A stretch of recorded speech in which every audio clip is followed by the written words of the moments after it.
Welcome to Tech Talk Live, a rundown of technical ideas and topics to help improve your knowledge of all things Comrex and general tech in the world of broadcast and content creation. Here's your host, Chris Crump. Hey, good morning, everybody. I'd like to welcome you all to the inaugural version of Tech Talk Live. I'm Chris, and all of us at Comrex are very happy that you can join us today. We're streaming live on our Comrex pages on Facebook, LinkedIn, YouTube, where you can send us your questions and comments, and we'll try to read them on the air.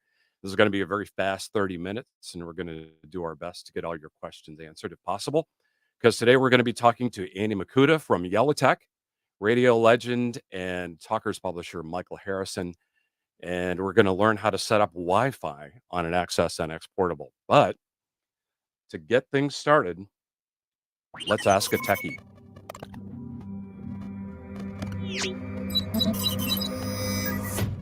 So I'm proud to say that Comrex techies are some of the best in the business, and Comrex customers are very lucky to have. We are very lucky to have Paul Santolo today to answer some common questions. Paul, how are you? I'm doing well. Thanks for having me, Chris. It's really excited to be here. I'm looking forward to answering any tech questions that you might or anyone else might have. Well, I have to say that probably one of the ones that we hear a lot about is contact closures. And I've got contact closure set up here in my studio, and it's not necessarily an easy thing to do. It does require some engineering skill, but what's one of the common things that people ask you about contact closures? Well, one of the major things that we get pinged on quite often is in respect to when people are trying to integrate a particular GPIO or contact closure trigger system with our gear, such as like a BrickLink or other type of access device. So one of the aspects that people need to kind of suss out is when maybe a closure isn't wired correctly or making contact as it should based on the pinouts on one system versus our system. And we actually have a clever little way to kind of work around that so people can kind of debug their own system and verify if their pins are connecting in the correct fashion. And the way to do this is, and I believe you might be able to bring this up in an interface, but we actually have a dashboard which will allow you to see an incoming contact closure.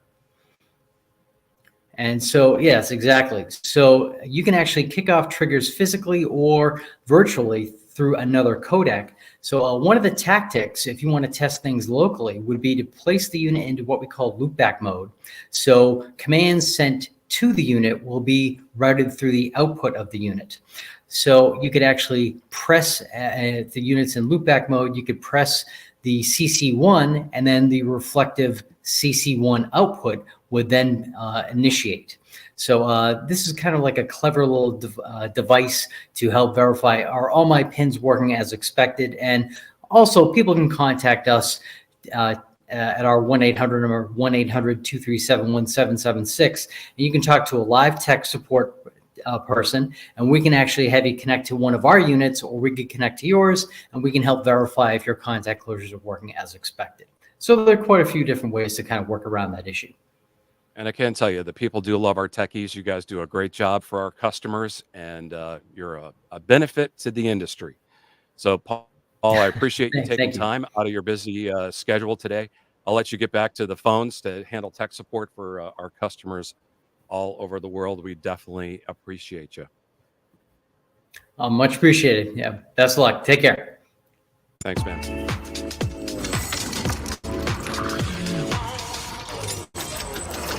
All right, so unless you've spent a lot of time in the Comrex manual, there are some features within our products that you might not be very familiar with. I've got to tell you, we get a lot of questions from people about how to configure Wi-Fi on their Access portable. It's probably one of our biggest ones, and I've got an Access portable right here. Usually I get a call 5 minutes before a broadcast. Somebody wants to know, basically their 4G isn't working because there's 1,000 people in the stadium or where they're at, and the 4G isn't working, or somebody hasn't installed their broadband DSL or cable, but they do have Wi-Fi in the building. How do you configure that? I got to tell you, it's a lot easier than you might think. It's actually easier than configuring Wi-Fi on an airplane. And I have my Access Portable right here. So first of all, you need to find this thing. Um, a lot of people say, I got this antenna with my device. What is that? Well, that's actually a Wi-Fi modem. This is one of the ones that we used to ship with our devices. This is another one. These are IDMAX USB Wi-Fi modems, not antennas. They are modems. And this is the current device that we're shipping with our Access NX portables right now. So the first thing I'm going to do is I'm going to go ahead and I'm going to put the modem in here, and I'm going to install the modem. And to do that, let's get this centered here. I'm going to go to the network manager, and you will notice that the WLAN adapter has just been installed. So the first thing I want to do is I want to enable that. And once I have that enabled, I'm going to hit the configure button. Let me get my cursor out of the way. Okay. And then I'm going to go to network locations. Network locations, I'm going to hit scan, and it's going to find all the available Wi-Fi networks that are within range of my device. And and there we go. So the one that I want to connect to is this Verizon 4G LTE router. So I'm going to select that one. And once I do, I'm going to add it as a location. And then I need to add the magic secret password to get into it. So I go to network locations, and then I'm going to select key because that's where your password's going to go in. And then you'll notice that once you tap that section right there, the keyboard comes up, and I'm going to type my highly secure password, which now the entire world can see. And there we go. Okay. So I'm going to apply that password. And then I have the option of leaving it in active network location as automatic, or if it's the same hotspot that I'm always going to be connected to, I can just select my Verizon 4G LTE router. So it's always going to connect to that one. But if you have multiple hotspots that you basically go between, it'll automatically find the most available one and connect to it. So once I hit apply, it's going to start looking for that hotspot. And I can confirm that because it's going to start searching for an IP address. And you can see that it's scanned, it's found the device, and now it's got an IP address, which is 192.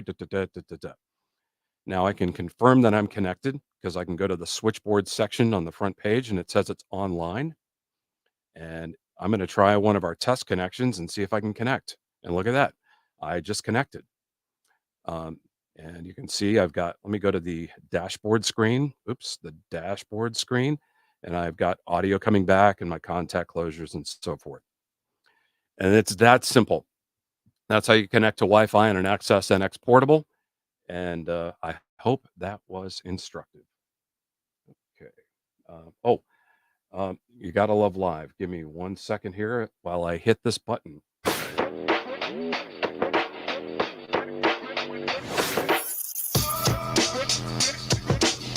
So I will tell you that Comrex products are used by content providers and creators all over the world, but oftentimes great content requires great collaboration. And the Insiders gives us a chance to talk to some fellow vendors or experts from within the industry to learn about the ways that Comrex gear is being used in the field. And today we are joined by Andy Mikutta from Yellowtec to talk about a cool little development. And I'm going to move my Access NX portable out of the way. Andy, where are you calling in from? I know it's in Germany. I know it's yes, it's in Germany.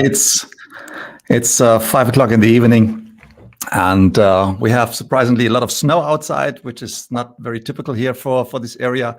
And so everything is good, and we can start. As I recall, you're near Hamburg. Is that correct? No, it's near Cologne. Oh, okay. Sorry. Right in the middle of Germany. Hamburg's Okay, in the far north here. My German geography is not so great. But we go to trade shows all the time, and we've talked many, many times. And Yeah. I love your Yellowtec stuff. In fact, I've got some Mica mic arms up here, and I've got one of these Mica lights up here. I've got lit lights up there that I use for contact closures. And I have one of my favorite things, which is a Yellowtec puck. The puck. Wow, isn't Yeah, that cool? there's one. Yes, I have the same Oh, one here. there's one too. Okay. Yeah. This is a great box because you can use it as a USB interface. And if you're using it with something like our Opal um, uh, Opal audio gateway, for it's a Yeah. WebRTC server, this becomes a great USB interface for that with a decent microphone. It's going to sound like you're in the studio. You can also use it with our Gaggle interface Yes. as well. Um, but one of the things that we weren't able to do until just now was use it with a Bricklink 2. So this is Exactly. actually a really nice way to audio interface to a Bricklink 2, and especially with the 4 quick connect buttons, you can actually connect this AES to this device, and you have a really nice two-way interface set up here, Yeah. which I would say for a home studio setup is ideal, Yeah. because that way Absolutely. you don't have to So crawl into a closet. And if you're doing a sports broadcast, it has something that is really unique. And Andy, you're going to talk about Leah, which is yes, really the great thing about the puck. this is the most unique technology of the puck mic layer. It is the puck mic layer is a 2-channel high quality mic pre with the additional feature of the layer engine. And today I would like to talk a little bit more about the layer engine in particular, because this is a key technology developed by Yellowtec. And as you know, delivering audio signals of the highest quality can be a real challenge. Not so for audio engineers, but for people without an engineering background. And signals are very often distorted or with too much or too little level. In any case, they can only be used with a lot of post-processing. We are all familiar with HECs, but this technology was developed shortly after the invention of a gramophone. And surprisingly, this technology is still used in many devices. And the layer engine is different, very different. Whatever happens in front of the microphone, you can be 100% sure that that you will never get back distortions, clippings, or little levels. And that without any artifacts we all know from HECs. And of course, I now use the puck mic layer. That means I can shout as loud as I want, or I can whisper. So the level and the sound always remain the same. And this is very, very important. So what does this mean for your daily work? Problems with the microphone sound are things of the past. It doesn't matter whether there is a sound engineer, a professional speaker, or a trainee in the studio. The sound will always be perfect. And that also saves a lot of time and money if you use the puck mic layer, because the whole process of post-processing considerably simplified. With the latest update, that's what you was talking about, with the latest update, we are compatible with the Comrex Bricklink.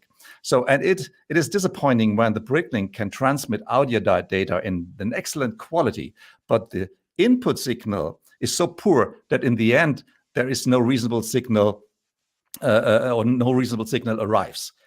The PUC ensures that the Comrex Bricklinks receives a perfect leveled audio signal.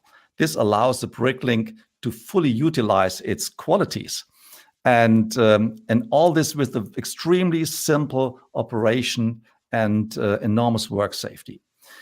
What we have noticed, and many customers told us that speakers speak better and more relaxed with the layer engine.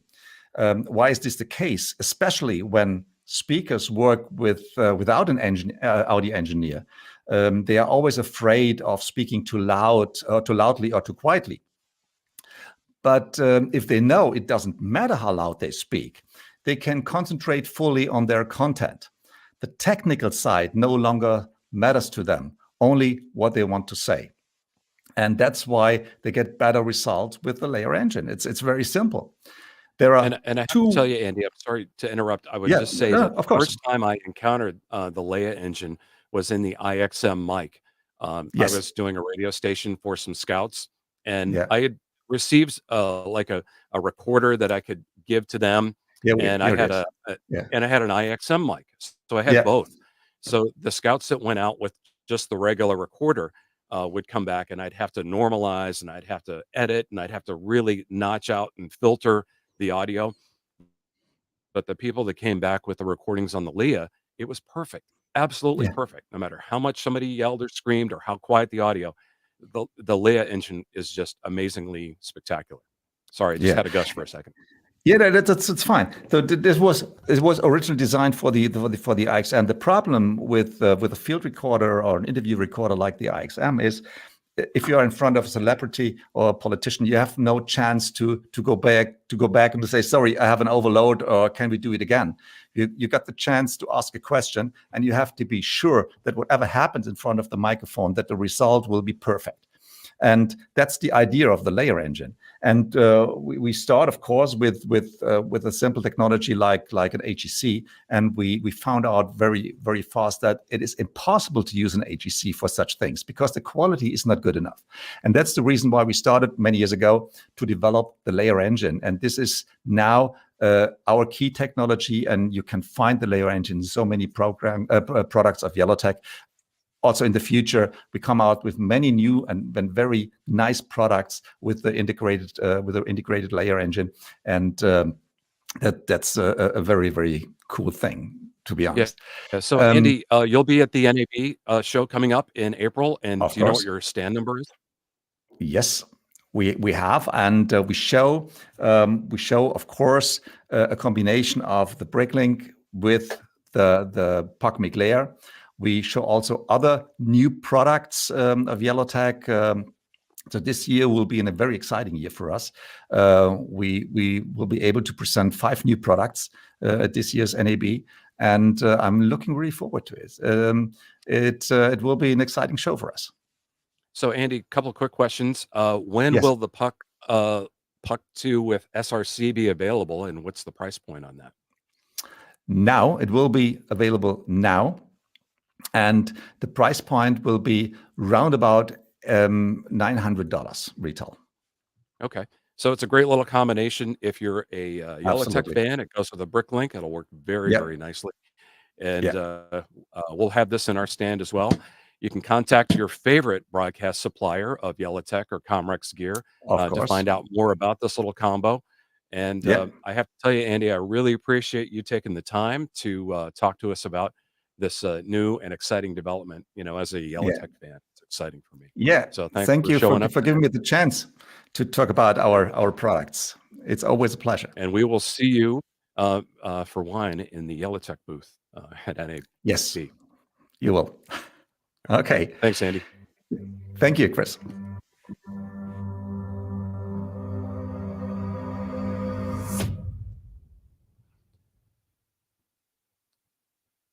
Okay, so if you're involved in radio tech, and you're probably a nerd like myself, and one of my absolute favorite nerds on the planet is a guy that I've known for at least 20 years. And he is I don't want to make you sound like nerdier than you are, because you are actually very cool. You're one of my favorite people on the planet. You're here to talk. Well, you're known by a lot of people in radio from like the 60s, 70s, but more in talk and Talkers Magazine. You're here to talk to us today about UNESCO's World Radio Day, and hopefully you can give us some idea what's going on with that. Yeah. Well, first of all, Chris, congratulations on this show, and I salute your courage doing a live program as your debut show. I kept saying to myself, I hope I'm not the one to mess it up. I also want to point out that watching you and the other guests talking, I realize that as we progress into the 21st century, Comrex is dealing with people who are not engineers the way it was back in the day, because so many people in broadcasting that rely on your equipment are talent. They don't have engineers, so they have to do their own engineering on the run. So I think that, first of all, the evolution of Comrex is an amazing thing. Your contribution to broadcasting is immeasurable. I'm proud to be on this show, and I think you're heading in a great direction by making it simple, because the users of your equipment are not tech types by and large. Am I correct in that assessment? That's absolutely correct. And you're very astute in that regard. There are a lot of people that call us that don't have any technical ability, that need some help walking through the manual or learning how to configure.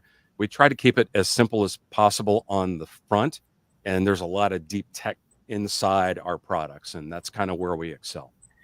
Now, as far as the World Radio Day is concerned, as honored as I am to be on this program, and I don't mean that facetiously, I also had the honor over the past several months to serve as executive advisor to UNESCO on putting together the 13th annual World Radio Day, World Radio Day 2024. The theme is Radio, a century informing, educating, and entertaining. And now radio is it's deeply into its second century, because radio began actually in the 19th century. It has a footprint in 3 centuries. The 19th century, when people started thinking about it, as far back as 1860s, there were thinkers talking about the theoretical possibility of sending audio signals from one place to another through the electromagnetic field, which would be like magic. And people looked at it, oh my gosh, is that possible? Yeah, so by the time kind of like the electric radio telegraph started because of that. Absolutely. So radio has a footprint in all 3 centuries, and we all know that radio in some places, particularly in the United States, is facing some hard times in terms of competition from exotic digital venues and platforms, generational divides, fragmentation of the media. So some people don't believe in radio. Well, World Radio Day from UNESCO and the United Nations believes completely in radio. And I've learned as much working with them as I have in terms of advising them at just how diverse and how important, even to the point of using the term lifeline, radio still is, and will continue to be around the world. So World Radio Days, one of the things that we're doing is having radio stations all over the planet connect with each other and create partnerships where they talk to each other. And that's also where Comrex comes in, because that you help remote broadcasting sound like they're in the same studio, as opposed to, on 2 cans held together by a string, which is the way it sounded in the old days. In promoting World Radio Day as something to celebrate, and having the United Nations, such an august world body, endorse radio, it's a great rallying cry for people in radio and their devoted listeners to say, yes, radio is real. Radio is an important part of the 21st century. So on February 13th, there will be the UN's World Radio Day. All of us at Talkers are fully aboard. And I think that this is going to be a bigger year than ever in terms of radio participating, and it's needed now more than ever. Well, Comrex has always been about live and local. And as you said, we like to connect radio to its listeners. And this is a very unique opportunity for us to be able to offer something to allow radio stations from around the globe to talk to each other and kind of celebrate the technology. And as you indicated, it's educational, it's informative, it's entertaining. And we're going to be offering a free 30-day subscription to, or a free 30-day trial of our Gaggle service for connecting to an Access or a Bricklink. So if you already have one of our Access or Bricklink codecs, you can go to our website. We'll have a special code. And for 30 days, you can allow someone to connect into you so you can do your program. And it's going to sound like they're in the studio with you. Gaggle is a pretty amazing thing. It only requires a decent headset and a web browser, a computer, a good internet connection. You can find out more on our website about that. And we think it's a great opportunity for stations to connect around the world. One other thing I would say is, if you go to this website that we're showing there, it gives you the opportunity to take part in several different promotions, including the ability to connect with another broadcast station from around the globe. American broadcasters don't often think of radio. You talk about local. The United States is a local market. And one of the things that as I mentioned earlier, that I've had the opportunity to learn is just how diverse radio is around the world. There's so many kinds of radio operations, big corporate entities, government-run entities, community entities, and that term has different meanings in different countries. There are even radio stations that don't have four walls and a roof, where they have to have a tarp over the equipment. And again, that word lifeline. Radio is, and even in the United States, where we have this argument over whether AM radios should remain in cars and the importance of AM radio for ethnic broadcasts, religious broadcasts, broadcasts for people that are not near computers or Wi-Fi, people that don't have a knowledge of how to handle a Bluetooth in a car and all of those things. Radio remains a lifeline. And again, we're throwing bouquets at each other, but I don't think the average listener understands how much, especially after the pandemic, when people were broadcasting from their homes, how much a company like Comrex, what a role it plays in keeping radio running and breaking down that studio wall. The idea that radio has to come from a centralized, expensive place with engineers and glass on the wall and microphones and everybody, you can only deal with talent that's in your neighborhood, has largely evolved because of the work that you folks are doing. I'm so glad to be on this program with you, and you're doing great as a host. I was wondering how you'd do, because you're geekier than I am. Well, anyway, I wanted to bring up one quick point. I would say that COVID was good for us, even though it was bad for us, because it allowed people, and it was necessary, to be able to broadcast from home with a device like this. It also gave a lot of hosts the ability to go to their vacation home in the Hamptons or somewhere on the beach and broadcast looking outside the balcony. So we saw a lot of these being used during that time, and we're happy to do that. And we hope that people will check out the Comrex.com website, find out more about our tools that are available for doing remote broadcasts. Michael, I look forward to the new media seminar coming up in the near future. I think it's in June, isn't it? It'll be June 7th at Hofstra University, and all the movers and shakers from the talk media industry get together. And Comrex is always one of the most attended exhibits, and the one that we are always most proud of. You folks have been with us, and we've been with you for more than 3 decades of service to the industry, and I'm proud of that association. And we really value our friendship and our partnership over these years. So thank you very much for joining us, Michael. Always great to see you. Look forward to seeing you in June. So that pretty much about wraps it up. We're done for today. We hope you enjoyed this episode of Tech Talk Live. Our next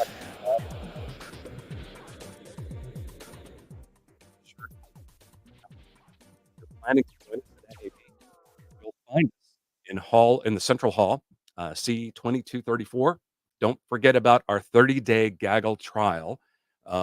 More information is available on our website.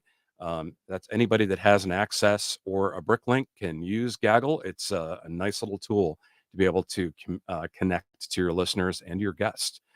Special thanks to Paul from Techies, Andy Mikutta of Yellowtec, talkers, Grace and Julia from Comrex. Thank you for all of your help with TTL behind the scenes. And a very special shout out to Bert Freeman Jr. From Steelboy Productions for his technical assistance. Thank you very much for joining us with your comments on Tech Talk Live. We will see you next month. Thanks for joining us on Tech Talk Live. If you have a topic you'd like to hear more about or a question for Ask a Techie, send it to ttl@comrex.com. And be sure to visit comrex.com for more information on Comrex products and services.